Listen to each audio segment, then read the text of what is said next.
Ce ne sont ni des pauvres, ni des itinérants. Pourtant, ils fouillent dans les ordures pour se nourrir. Les gens avec qui j'ai passé la soirée ne considèrent pas que c'est des déchets. Ce sont des activistes qui posent un geste radical pour dénoncer le gaspillage alimentaire. De la poubelle à la table, les gastro-écolos vont jusqu'au bout de leurs convictions. La nourriture est tout aussi bonne que si je l'avais achetée là, sur les tablettes de l'épicerie. Aujourd'hui à 109, la récupération des aliments, une tendance qui reflète les valeurs de notre temps. On a été capable d'aider 300 familles ici à Notre-Dame-Grâce. Un mouvement qui se répand dans toutes les couches de la société. Calcule à peu près 10 % de surplus, c'est sûr, peut-être plus. Un petit effort d'emballage fera le bonheur des plus démunis. On va nourrir environ entre 75 et 80 personnes, juste avec ce qu'on récupère ce soir. On est tous coupables d'au moins une chose dans la vie. C'est d'avoir jeté à la poubelle des fruits et des légumes tout à fait comestibles, mais qui avaient l'air un peu défraîchis. Quand on arrive au supermarché, on s'attend à la perfection. Une laitue ruisselante de fraîcheur, une banane ni trop verte ni trop mûre. Nos standards de qualité font en sorte que des tonnes de produits moins que parfaits sont jetés tous les jours. En réaction à cela, des écologistes engagés ont décidé de combattre les excès de notre société de consommation. Aujourd'hui, à 109, quelle ordure! Un documentaire inédit tourné dans les tranchées de la guerre au gaspillage.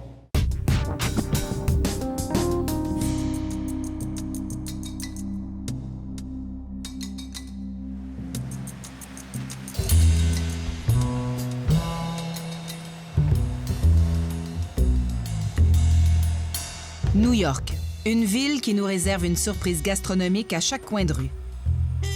À l'heure du souper, le New-Yorkais moyen se presse aux portes des supermarchés. Mais d'autres attendent patiemment la fermeture des épiceries pour faire des courses à leur manière. We will go on a trash tour probably to 4 to 7 different stores. And at each store, we're careful that we open at the knot, that we untie it rather than rip into it. Bienvenue dans l'univers des Freegans, un mot anglais qui fusionne free, donc gratuit, et vegan, qui veut dire végétalien, un terme qui s'applique aux végétariens très stricts. And then come to one of our trash tours. We do this like 3 times a month. This is pretty cool, though. Is this just only in New York City, though? No, it's everywhere. Every single grocery store in the country throws away this much food.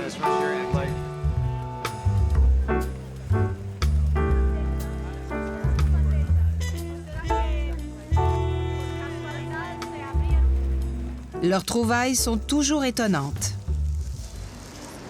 We leave it cleaner and better than we found it so that we don't make a mess and we don't cause problems. C'est par choix que les Freegans se nourrissent de déchets. Ils pratiquent cette forme extrême de recyclage par souci de l'environnement et surtout pour dénoncer le gaspillage éhonté de notre société de consommation. You want sesame crackers? Yes, I do, thanks. Just take the first one out and it should be okay. Ce soir, une Montréalaise écolo s'est jointe à la patrouille de Freegans pure et dure. Comme bien des jeunes de sa génération, Prunelle Thibault-Bédard, 25 ans, se mobilise pour protéger l'environnement. Mon père me disait souvent que le gaspillage, c'est pas bien, il faut pas gaspiller. Je pense qu'en tant qu'enfant, ça s'est inscrit un peu dans ma façon de percevoir les choses, que lorsqu'on a des ressources qu'on peut utiliser, eh bien, on va les utiliser de la façon optimale et le plus possible. On va prendre seulement une petite portion dont on a besoin puis se débarrasser du reste. Mais Prunelle ne passe pas tous ses vendredis soirs à fouiller dans les ordures. Elle travaille comme conseillère en environnement chez Hydro-Québec et fait du bénévolat pour l'organisme Équiterre. Au quotidien, Prunelle mène une vie exemplaire. Elle amène son café équitable dans un thermos au bureau. Elle lave et récupère soigneusement ses sacs à collation. Elle se déplace à vélo. Et son frigo est un modèle d'organisation. Je déteste perdre de la nourriture, donc j'ai dessiné un plan avec quelles choses vont où. Alors, on voit ici, sur le plan, que les produits laitiers devraient se trouver en haut du tiroir à légumes. Si on veut du yogourt, on sait exactement où regarder dans le frigidaire. S'il n'y en a pas, on en achète. S'il y en a, on le voit tout de suite, on n'est pas perdu avec le pot de yogourt dans le fond. Avec une telle passion pour la consommation responsable, nous avons invité Prunelle à découvrir avec nous l'univers de l'anti-gaspillage. C'est ainsi qu'elle se retrouve sur les trottoirs de New York. Is this your only source of food, or do you also buy? Yes? Yeah, we feed a household of 11. Really?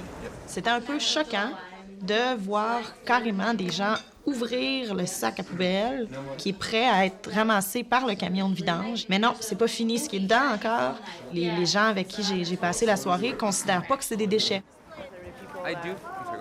Les Freegans les plus politisés, comme Adam Wassman, ne dépensent jamais un sou pour manger, se loger ou se vêtir. I'm happily unemployed by virtue of not needing money to pay for all sorts of consumer goods that I don't buy. People need to realize that there are alternatives that we can practice in our lives, that ending capitalism doesn't mean starving to death. It doesn't mean going without clothing or shelter or medicine. It means creating a better world on our own terms. Big Chief. We didn't invent freeganism. We're simply a group that was set up to share the philosophy that many of us already embraced with others and build community around that. Le mode de vie Freegan est tellement extrême qu'il attire l'attention des médias du monde entier.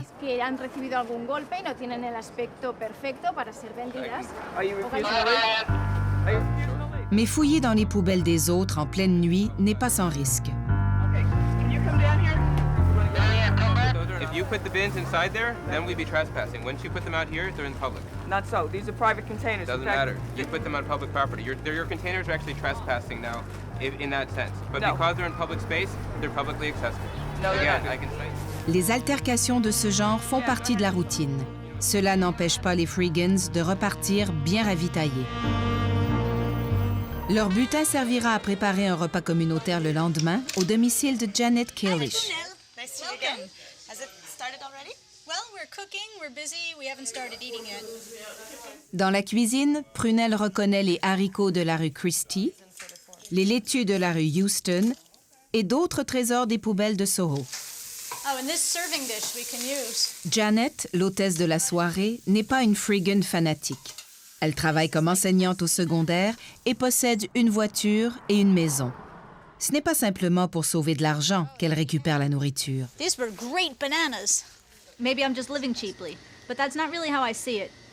I've always considered myself an environmentalist, and I want to do things to impact as little as possible in a negative way and hopefully even reverse the process of destroying our planet. And freeganism seems like a good answer to that.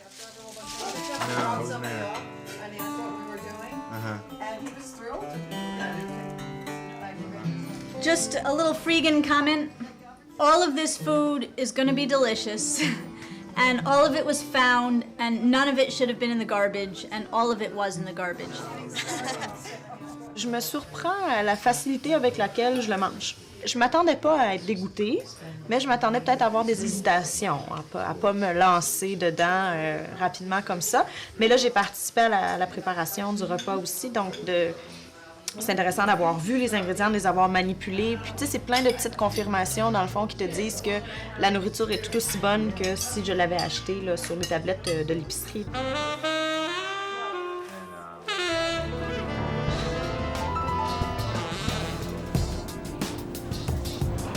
Après la pause, un Montréalais patrouille les épiceries pour sauver les légumes en détresse. Splitté ici, bien, c'est endommagé.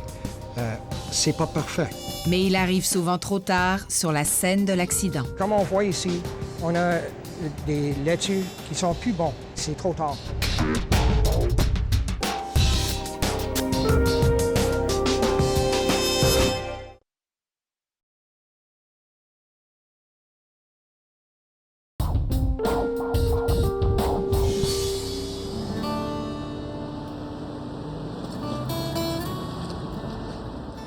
That was all made out of recuperated fruits, food that was going to be just tossed out. We got it from Rocky, Montana. They donated it.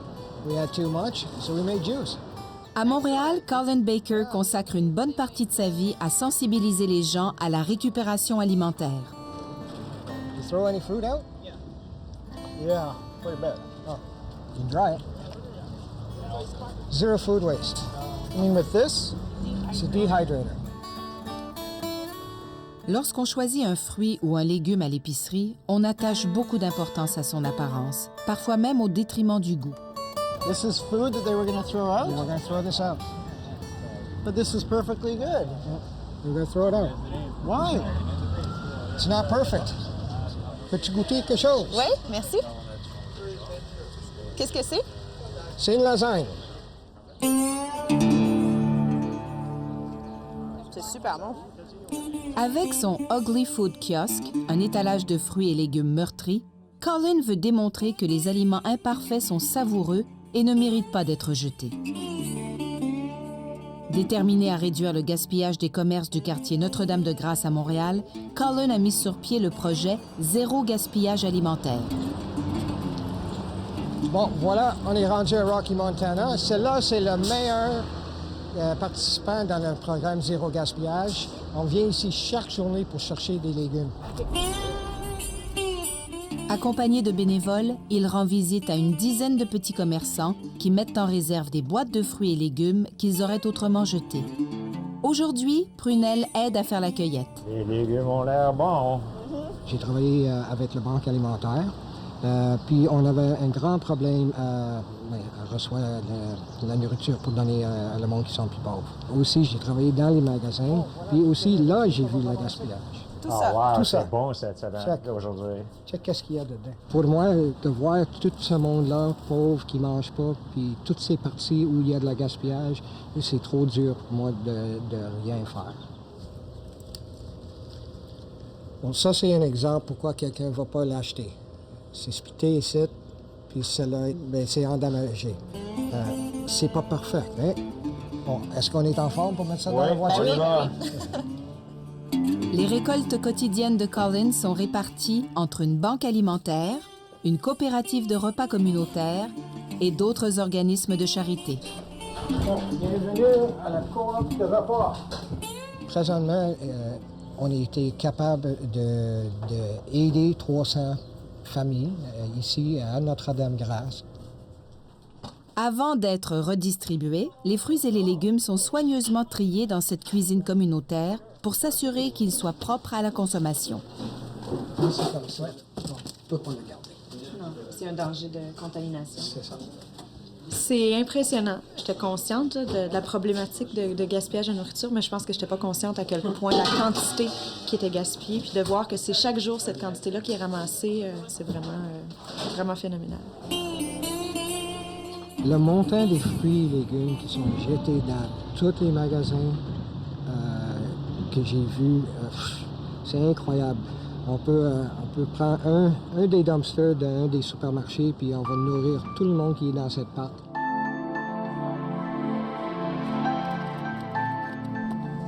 Une récente étude de l'organisme suédois International Water Institute estime que 50% de la nourriture produite dans le monde serait jetée.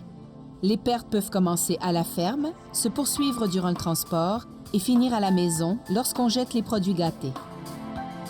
Les supermarchés sont souvent pointés du doigt comme source importante de gaspillage.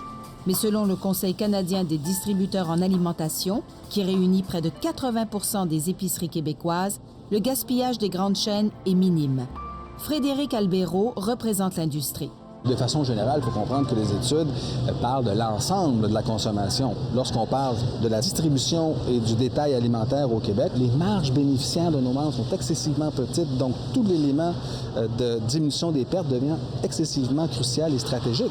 Donc les outils sont en place, ils sont là, de sorte qu'on a des taux de pertes qui sont minimes et en deçà de 5 %. La gestion informatique des stocks utilisée par les grandes chaînes d'alimentation permet de suivre à la trace le cheminement de chacun des produits.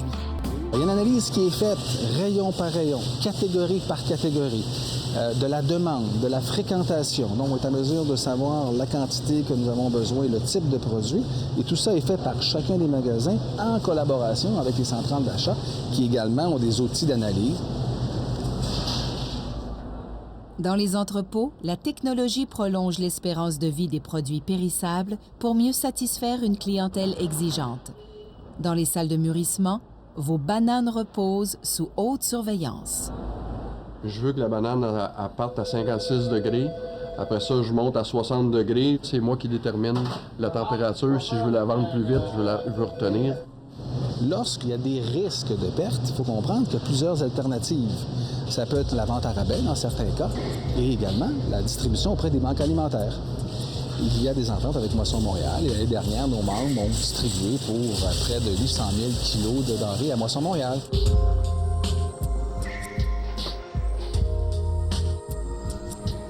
Moisson Montréal, la plus grande banque alimentaire au Canada, tente de donner une dernière vie aux produits périssables. Joanne Théroux est directrice générale de l'organisme. Moisson Montréal récupère 40 000 à 50 000 kilos de denrées à chaque jour, ce qui totalise environ 10 millions de kilos par année. Là-dessus, évidemment, il y a une perte d'à peu près 20 parce que les produits arrivent parfois altérés ou en trop grande quantité pour la capacité d'absorption des groupes avec qui on travaille.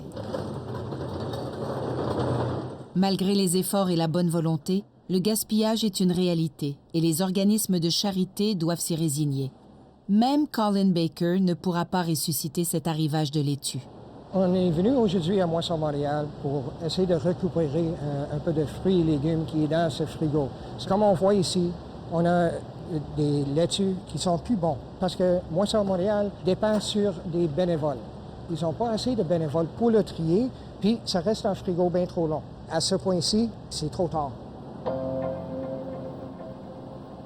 En dernier recours, Moisson Montréal participe à un des plus importants programmes de compostage au Québec, ajoutant une dimension écologique à son travail de récupération. Je pense que le rôle des banques alimentaires est crucial, effectivement, dans la récupération des produits qui sont soit en surplus ou encore qui sont non commercialisables parce qu'ils ont un peu d'altération.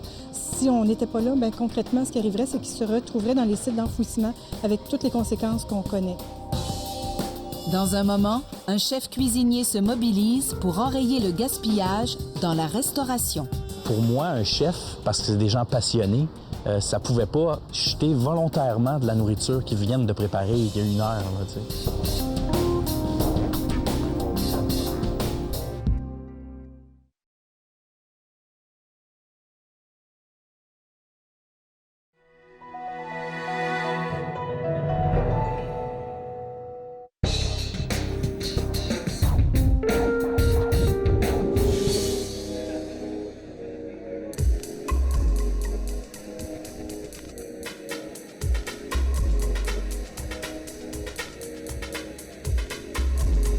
Au centre-ville de Montréal, des gens d'affaires sont conviés à un cocktail bon chic, bon genre. Au menu, des amuse-bouches aussi alléchants les uns que les autres. Mais comme c'est souvent le cas dans de tels événements, l'appétit des invités n'est pas à la hauteur de la quantité commandée. Les pertes font partie du quotidien dans la restauration et le volume du gaspillage est loin d'être négligeable. Mais ce soir, un bon samaritain vient emballer les restes. Jean-François Archambault, chef cuisinier de son État, a fondé la Tablée des chefs, un organisme caritatif qui récupère et qui redistribue les surplus dans les événements corporatifs. Ce soir, c'est un cocktail, à peu près 300 personnes. Donc, calcule à peu près un 10 % de surplus, c'est sûr, peut-être plus. C'est indien, donc le cumin, le curry, ouais. Les épices. Super. Merci beaucoup. Merci. Pour moi, un chef, ça pouvait pas, parce que c'est des gens passionnés, jeter volontairement de la nourriture qu'ils viennent de préparer il y a une heure. Là, tu sais. Je me suis dit, bon, bien, comment notre industrie, mon industrie, l'hôtellerie, la restauration, peut faire sa part pour contrer la pauvreté et la faim. La redistribution des plats cuisinés est délicate. Il faut agir vite et mettre au frais le plus vite possible pour éviter la contamination. Les restaurateurs et les traiteurs préfèrent souvent jeter la nourriture plutôt que de risquer une poursuite judiciaire en cas d'empoisonnement alimentaire. Pourtant, la loi québécoise semble pencher en faveur de la générosité.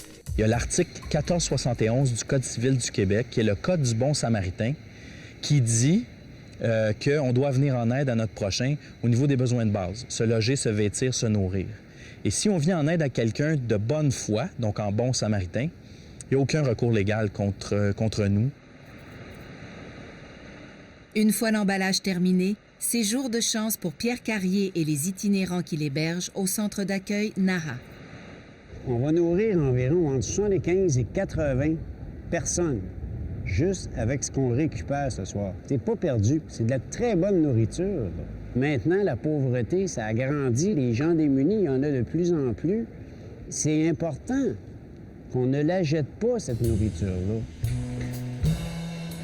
Comment ça va faire la place? Je pense que la chose qui m'a le plus marqué dans la journée, c'est vraiment la quantité de produits qui peuvent être récupérés par des gens aussi dévoués puis aussi motivés à s'impliquer dans leur communauté. J'espère qu'avec la situation qu'on a présentement au monde, avec les crises alimentaires, qu'on va changer nos habitudes. Nous autres, personnellement, on devrait faire plus de compost, on devrait manger tout ce qu'on a, puis à la même temps, pousser les commerces à changer les affaires. Peut-être on va avoir moins de gaspillage.